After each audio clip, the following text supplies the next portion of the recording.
A ansiedade e o estresse têm levado muita gente aos consultórios durante a pandemia e não apenas em busca de uma ajuda psicológica, por exemplo, mas também para tratamentos com dentistas. E sabe por quê? Um levantamento da nossa produção, junto com o Conselho Regional de Odontologia, aponta uma média de 50% a mais nos atendimentos de pacientes com dores de cabeça e no maxilar.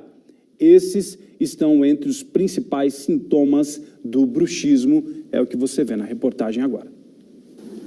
A rotina de Suiane mudou muito nessa pandemia. Agora, antes de dormir, ela precisa colocar essa proteção para os dentes.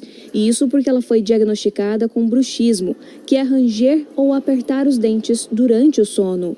Bom, eu comecei a desconfiar do bruxismo quando eu acordava com muitas dores aqui na maxila e irradiava para a cabeça. Eu tinha muita dor de cabeça. Hoje em dia eu já vejo muita diferença. Eu já acordo sem aquele apertamento, sem aquelas dores de cabeça. Mudou totalmente, já faz 3 meses que eu estou no tratamento e outra vida. Um levantamento do Conselho Regional de Odontologia mostrou que o atendimento a pacientes que se queixam de dores no maxilar e na cabeça, assim quando acordam, aumentou 50% só aqui na capital nos últimos meses.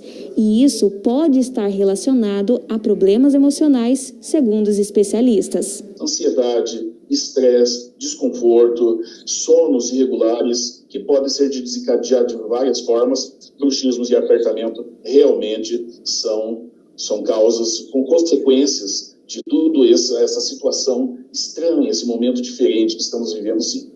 Nós observamos um aumento do número de casos de mais ou menos 60% a 70%. Além do bruxismo, há também reclamações de dores no maxilar. Eu sinto bastante dor nessa região e com isso dói também a minha cabeça. E às vezes eu já acordo com a dor de cabeça e o incômodo nessa parte. Nós temos a laser terapia para controle de dor e inflamação. Nós temos o uso da toxina botulínica e o uso da placa miorrelaxante. A placa é de acrílico, rígida, ela vai ajudar no controle no relaxamento da musculatura e na proteção dos dentes. O tratamento deve ser definido com um profissional especializado e, claro, o quanto antes, porque isso pode trazer mais problemas sérios para a saúde. É o que reforça o diretor da Associação Brasileira de Odontologia do Estado. Também pode acontecer problemas articulares.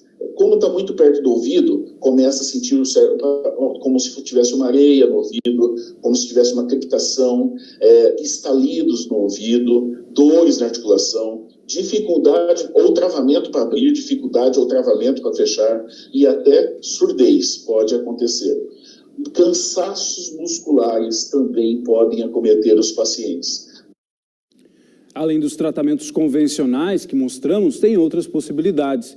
De acordo com o diretor do Conselho de Odontologia, até mesmo homeopatia e acupuntura.